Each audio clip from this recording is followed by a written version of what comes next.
అందరికీ నమస్కారం అండి।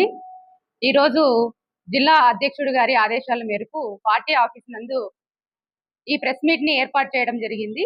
ఇందులో ముఖ్య ఉద్దేశం నిన్నటి వరకు కూడా మేము పసుపు సైనికులందరూ కూడా మహానాడు కార్యక్రమాన్ని దిగ్విజయంగా చేసుకోవడం జరిగింది। ఈ రోజు ప్రపంచ రికార్డు పొందే విధంగా మహానాడు కార్యక్రమాన్ని 18 లక్షల మంది ఈ రోజు మహానాడు కార్యక్రమంలో సభ్యత్వాలు గాని హాజరు కావడం గాని జరిగింది అంటే అది ఒక తెలుగుదేశం పార్టీలో అని చెప్పి మేము ఎంతో గర్వంగా చెప్పుకోదలుచుకున్న విషయము। అంతేకాకుండా ఎన్టీఆర్ గారి ఆదేశాలను పార్టీలో ముందు నుంచి అంటే పార్టీ పుట్టినప్పటి నుంచి పార్టీ పెట్టినప్పటి నుంచి కూడా ఎన్టీఆర్ గారు ఏదైతే ఆదేశాలతో ముందుకెళ్తున్నారో అదే ఆదేశాలని ఈ రోజు కూడా చంద్రబాబు నాయుడు గారు అయితేనేమి లోకేష్ అన్న గారు అయితేనేమి దానిని ముందుకు తీసుకెళ్తూ మహిళలకు అత్యధికంగా ప్రాధాన్యత ఇస్తున్నటువంటి పార్టీ ఏదైనా ఉంది అంటే అది ఒక్క తెలుగుదేశం పార్టీనే అని చెప్పి ఈ దేశ రాష్ట్ర రాజకీయాలలో గొప్పగా గర్వంగా ఈ రోజు మేము ఈ పార్టీలో ఉన్నందుకు ఎంతో గొప్పగా గర్వంగా ఫీల్ అవుతున్నాము। ఎందుకు అంటే అన్న నందమూరి తారక రామారావు గారు మహిళలకు ప్రత్యేకంగా ఫస్ట్ ఆస్తిలో సమాన హక్కును కల్పించినటువంటి నాయకుడు అన్న నందమూరి తారక రామారావు గారు అయితే అదే విధంగా అదే బాటలో పార్టీలో చంద్రన్న గారు డ్వాక్రా సంఘాలను ఏర్పాటు చేసి మహిళల్ని ఆర్థిక పురోగతి వైపు నడిపించడమే కాకోకుండా వంటింటికి పరిమితం కాకోకుండా ఈ రోజు మహిళలు ఆర్థికంగా ఎదిగారు అంటే అది ఒక్క చంద్రన్న గారే ముందుకు తీసుకురావడం జరిగింది।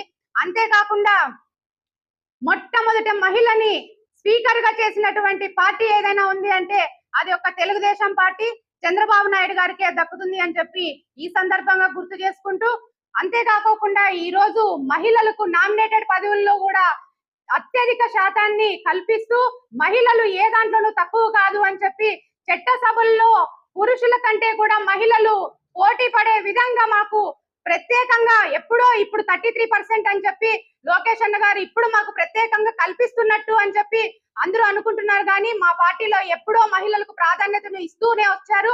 అందులో ముఖ్యంగా చట్టసభల్లో కూడా పెద్ద పెద్ద పార్టీలు అని చెప్పుకుంటూ వెనకేట వేసినటువంటి పార్టీలున్న పరిస్థితుల్లో ఈ రోజు 33% రిజర్వేషన్ అనేది తెలుగుదేశం పార్టీ ఒక్క యువ నాయకులు మాత్రమే ధైర్యంగా ఈ రోజు మా మహిళలకు కల్పిస్తున్నామనే మాటను ముందుకు తీసుకురావడం జరిగింది।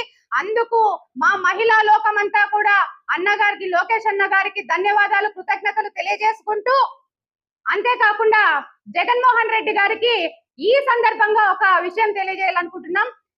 గత వైసీపీ ప్రభుత్వంలో అరాచక ప్రభుత్వంలో సైకో ప్రభుత్వంలో చట్టసభల్లోనే మహిళల్ని అవమానించిన పరిస్థితిని మనం అందరూ చూసాం। ఆ రోజు మహిళల్ని అవమానించడం ఆ పార్టీలో మాత్రమే జరిగింది। ఈ రోజు ఈ పార్టీలో మహిళలకు ప్రాధాన్యతనిస్తూ మహిళలను ముందుకు నడిపిస్తున్నటువంటి చంద్రబాబు నాయుడు గారికి లోకేష్ అన్న గారికి మా తరఫున మేము ధన్యవాదాలు కృతజ్ఞతలు తెలియజేసుకుంటూ ఆ రోజు వైసీపీ నాయకులు అనడం జరిగింది తెలుగుదేశం పార్టీనే లేకుండా చేస్తామని। తెలుగుదేశం పార్టీ గాని చంద్రబాబు నాయుడు గారిని గాని ఈ మహిళలు మేమందరూ మహిళా లోకం ఉన్నంత వరకు మీరందరూ టచ్ కూడా చేయలేరని చెప్పి ఈ సందర్భంగా వైసీపీ నాయకులందరికీ కూడా తెలియజేస్తూ ముఖ్యంగా లోకేష్ అన్న గారికి 33% రిజర్వేషన్ కల్పించినందుకు నా తరఫున హృదయపూర్వక ధన్యవాదాలు।